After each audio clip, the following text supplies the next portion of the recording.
Hello and welcome back to Al's Kitchen. The crazy show is back following popular demand and, you know, it's nice to be loved and stuff. But this series, I'm going to take it up a notch because we're going to have guest appearances, the odd competition and whatever comes out of my brain meats. So let's get this show started and roll the new super awesome intro music. Hit it!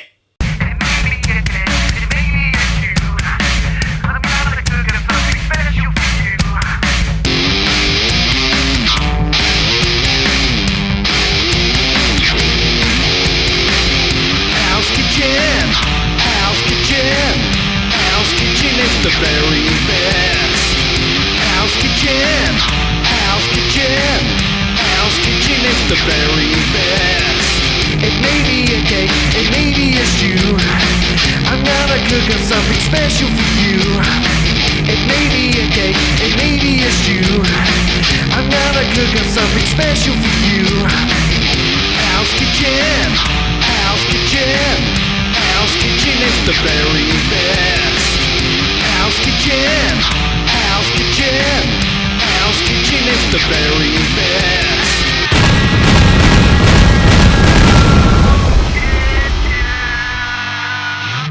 As you know, I'm your host, Alan Fender, and on today's show, I'm going to show you how to cook roast chicken. Now that may seem boring, but it's not, because you got to get it right. Otherwise it tastes like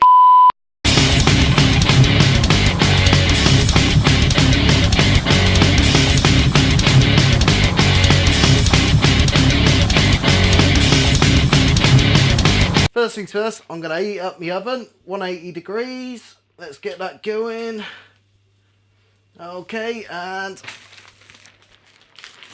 here's my roast chicken with some peas on it, frozen peas. You may be asking why? Why? Yes, why? Okay, I'll tell you why. Because the reason being is when you cook a roast chicken, you probably experienced this yourself. The breast meat is always dry, but the legs are always nice and juicy. So, what you do is get your chicken out, let it come up to room temperature, but just stick a bag of frozen peas on the breasts.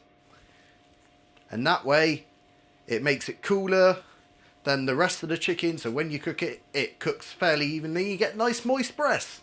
Because everybody likes moist breasts. You're going to need a nice deep roasting tin. Now, you can get those roasting tins, those fancy ones with the little handle cage things, so it lifts the chicken off from the base and makes all the heat circulate around it. All nice. Did I say circulate? Circulate. Circulate around it. Okay. And, you don't really need to buy that crap, to be honest. I mean, you can do it. It is nice to have it, I suppose, but you don't need it. So, all you need really is, you just get some carrots, slice them in half, and then lay them down the bottom like so.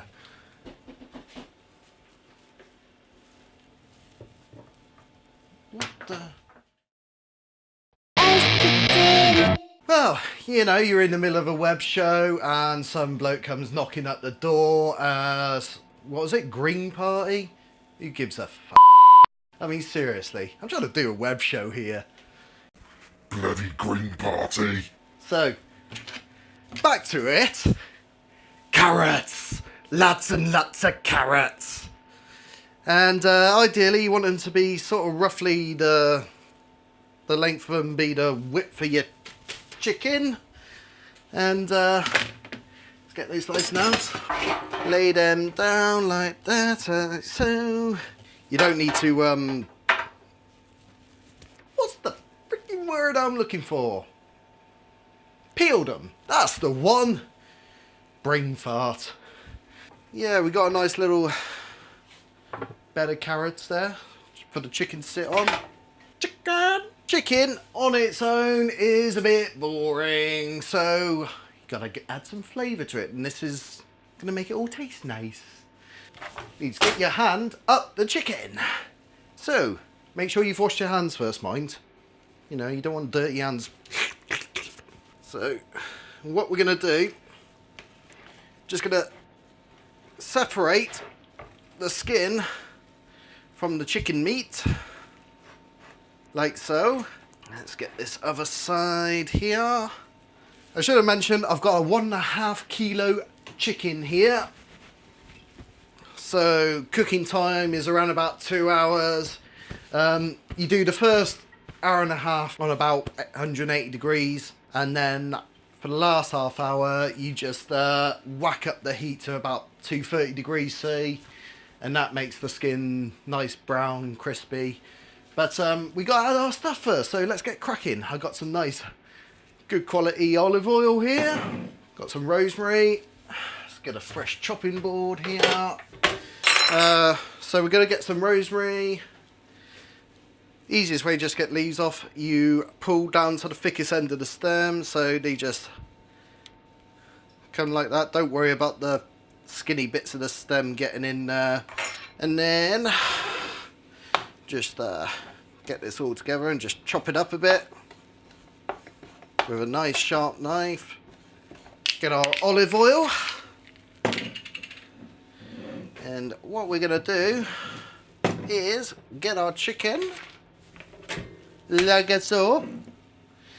Let's just pour a bit down there, pour a bit in, okay. And then just get your fingers in, give it a good rub inside, all around the little nooks and crannies in there. And get a bit of our rosemary. Let's stick that in there, and a bit more on the other side. And bit of salt, bit of pepper, sea salt, ground black pepper. We are gonna plonk this chicken in the tin before I go any further, and rest it on our carrots that we cut earlier. Plonk. We just put a bit more olive oil on top. Rub that on all the skin. Just get it in all the little nooks and crannies. Bit of sea salt, bit of pepper, just to season it a bit. One last thing we do need to do is an onion. And stick it in the cavity, like ram it right up there. Nerd. Going for half an onion for this chicken, because it is a fairly small chicken. So you just ram that in the cavity. Okay. And then the next thing to do is to get some tin foil and cover the whole goddamn thing up. Let's cover that as best you can. Bit more on the other side, because this is a fairly big tin. And a bit more foil, because I keep on tearing it. Bit more foil. I am the foil master! And we got our roast chicken ready to rock and roll. So in you go. And then we just set your timer for an hour and a half. Put your feet up. Have a cup of tea. And hour and a half, you just go back to it. And we'll go from there. Okay, I've had a few people ask about the Leprechaun. Well, there were a few contractual problems, and I fulfilled all my promises as far as I'm concerned. He, however, did not, and things got a little out of hand. Where's the gold? Tell me. Tell me where the gold is. Enough is enough. That's it. I've had enough. We're done.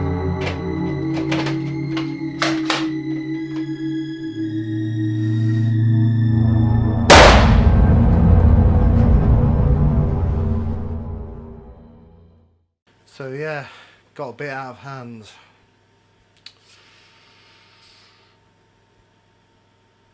He was still in the wrong though. Wouldn't give me the gold. At all. Selfish little. Yeah, back to it. I was a bit mean before, just showing you how to do a roast chicken. So, I'm gonna show you how to do some roast spuddies as well. Potatoes! So, we got a pan of water. It's just heating it up to the point of boiling. Just gonna salt it a bit. And I don't know about you, roast potatoes, everybody likes to peel them and, you know, and cut them up and this, that and the other and then just whack them in. But no, what I'm going to do, I'm going to go a bit more rustic. I'm going to leave the skins on. And I have washed these spuds. They've been scrubbed. Yeah, if you're going to have skins on, give them a good scrub. Under the tap. We'll just chop these up into good sizes. Best to cut the spuds up so they're like roughly evenly sized, so they all cook roughly the same. So for my roast buddies, I just parboiled them for about 8 minutes. Nearly finished parboiling our potatoes. Once they're in the colander, got our potatoes parboiled. And what I tend to do, I just rough them up in the colander. So literally, you just get them in, give them a shake just to rough them up a bit, and then leave them like that. You can see all the steam coming off. I just let them steam off for a bit. You want to stick your roast potatoes in 3/4 of an hour to an hour before the chicken finishes cooking. So yeah. Before we do anything, we've got... put the roast potatoes in about 6 minutes time, but first I'm going to get another big roasting tin, get some more of my olive oil. So just a little sprinkle. We'll stick that in the oven just to get that warmed up. So our oil for our spuddies should be nicely heated up now. We got about another 27 minutes until we have to whack up the heat on the chicken. So let's get these spuddies in.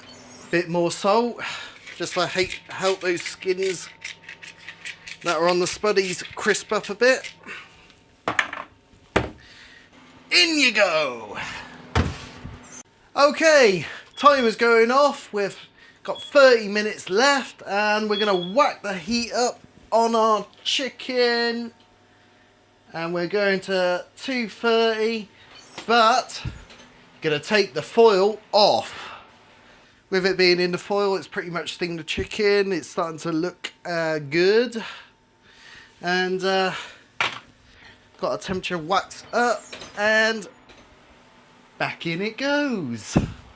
Right, I think we are nearly there. According to this, it's a minute, but I'm going to say it's probably done anyway. So let's have a look. Got my spuddies, good colour on those. So they come out all right. Oh, there goes the buzzer anyway. Beep, beep. Beep, beep. Alrighty. And now, our chicken. Oh, it's come out nice golden brown. That's a first good sign. Won't whack the oven off just yet, just in case I need to put it back in. Right, the prick test. Basically get a fork, stick it into the chicken and get a good piece. And the juices should run clear. Let's try this bit here. And they do. Success! Bit of a long one, but I don't think that's a bad first episode for the return. Hope you enjoyed it. I'm going to go dish this up and serve it to the fam. And, well, more about the show actually before we jet off. And I'll start filling my belly. Going to be a bit more regular on this one. Going to have an episode every fortnight, okay? Every fortnight or thereabouts, give or take a day or two, but that's it. It's definitely pretty much every fortnight. So that's the end of the show. Hope you enjoyed it, and I'll see you next time. Bye. House Kitchen is the very best. House Kitchen, House Kitchen, House Kitchen is the very best.